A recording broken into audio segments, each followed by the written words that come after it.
well, let's just say the entire world is taking notice that Trump is now been elected president, and they are making changes and compromises based on that, which is pretty freaking incredible. But the other thing that Trump is doing is actually promising to expand gun rights in a big way. But there's some people that believe in gun rights that don't think he's taking this far enough. Well, today I'm going to give you my opinion on why some of those people need to slow down just a little bit. Look at the bigger picture, and of course I'm going to explain and give you my opinion on exactly what I think this means, because in some states it's really easy to look at just your state and say, this doesn't really give me anything. But in other states, this is a really big deal for law-abiding gun owners. Okay, so I just want to kind of explain that, how it's going to affect you as a gun owner and how it's going to expand on your rights and is an incredible foundation for what we really want. So we'll talk about all of that. And of course, I want to hear your opinion. There's going to be people that agree or disagree with mine. That's totally fine. Leave that down below. If you like what I do, consider subscribing. If you're watching this video and you don't understand why people would have a problem with this, you got to kind of look at it a little bit deeper, because I'm a part of two amazing communities on the internet, the motorcycle community and the gun community. And these are passionate people, right? And that's a great thing, right? We need more people that are passionate about what they love. And when it comes to motorcycles and guns, that passion runs deep. There is a heritage attached to both of those communities that is really hard to break. By the way, I am giving away another motorcycle on my other channel.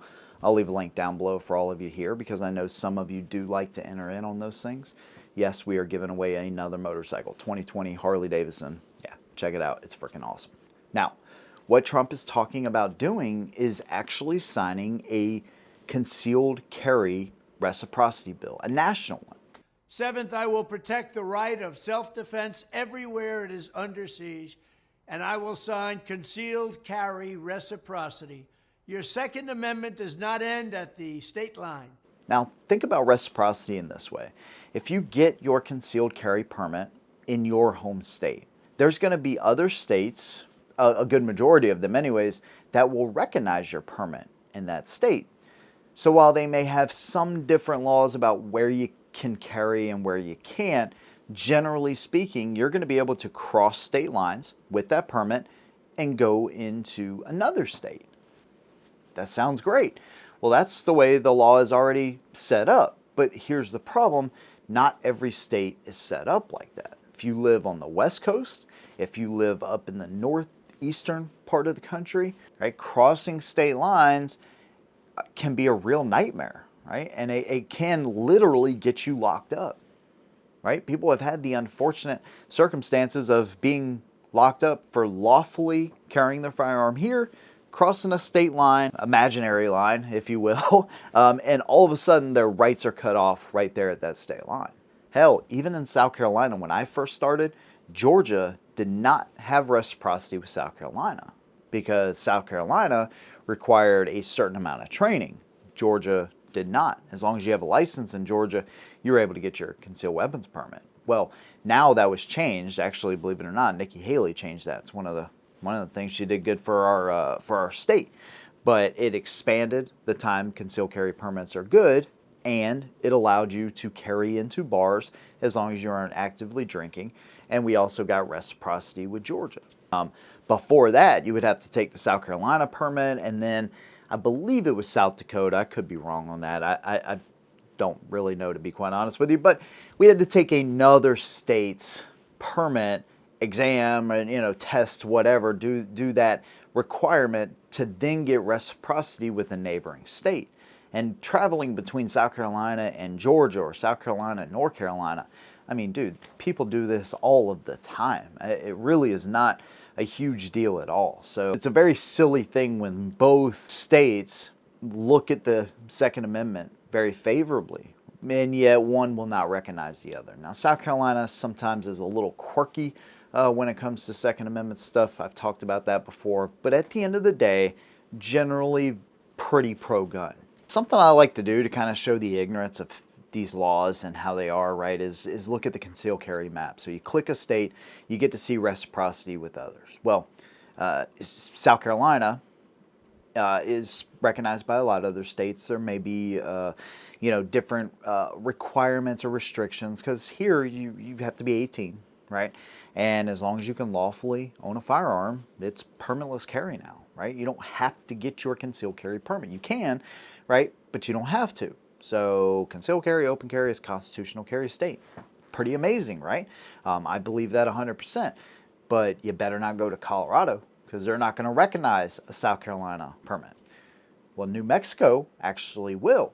But if I have a Georgia concealed carry permit, I can go to Colorado. Some restrictions, but I cannot go to New Mexico.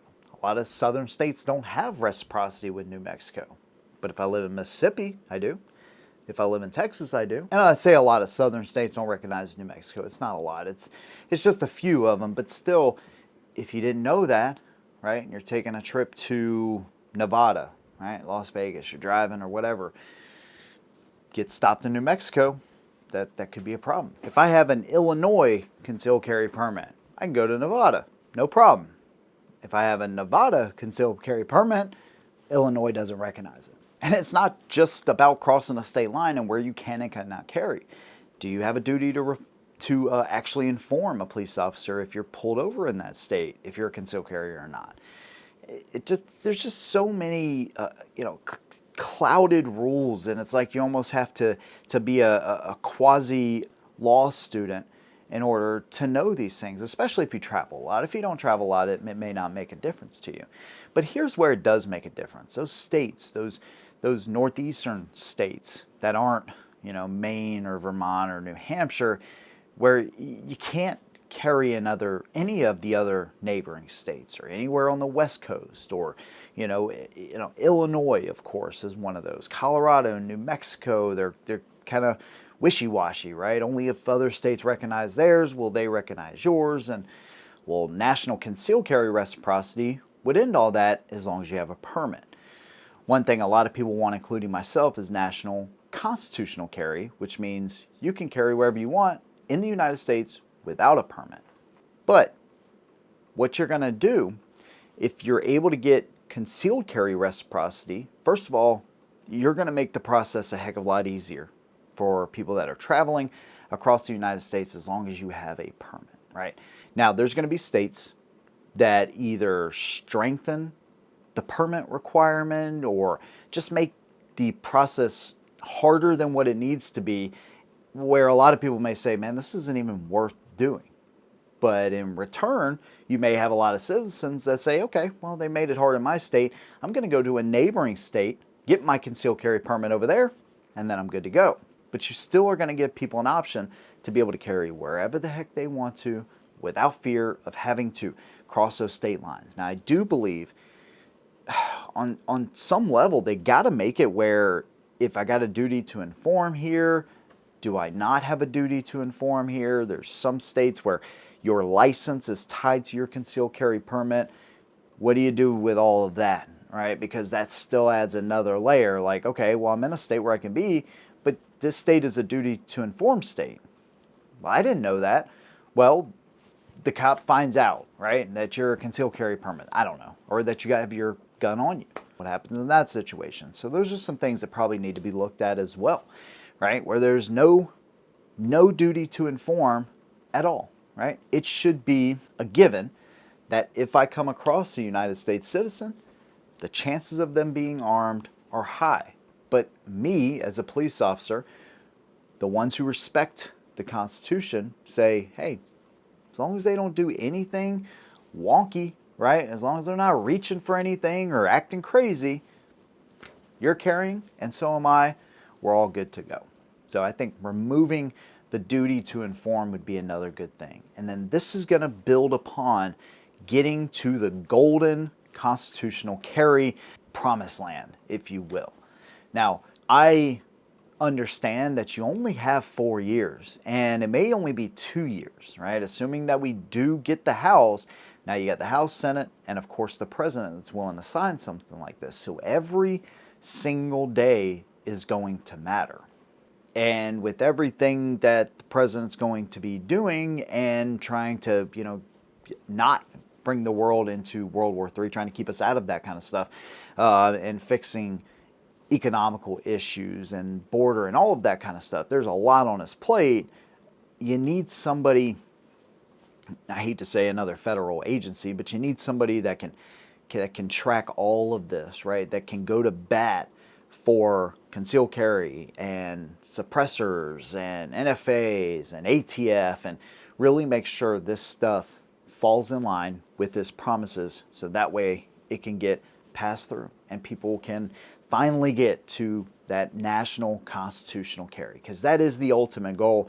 But I think national concealed carry reciprocity is one hell of a good start, and it's more than any other president in our lifetime has really been willing to do, or at least you can say over the past 30 years, 40 years. So there you go, man. That is my opinion, and I think it's a good stepping stone, but I do agree we got to get to that constitutional carry, and you got to make every day count from January 20th, 2025.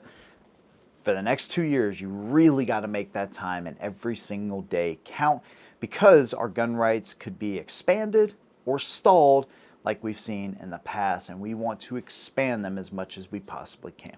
That's my opinion. Of course, I'd love to hear yours, no matter what it is. Let me know down below. If you like what I do, consider subscribing. See you in the next one, and as always, hold them down.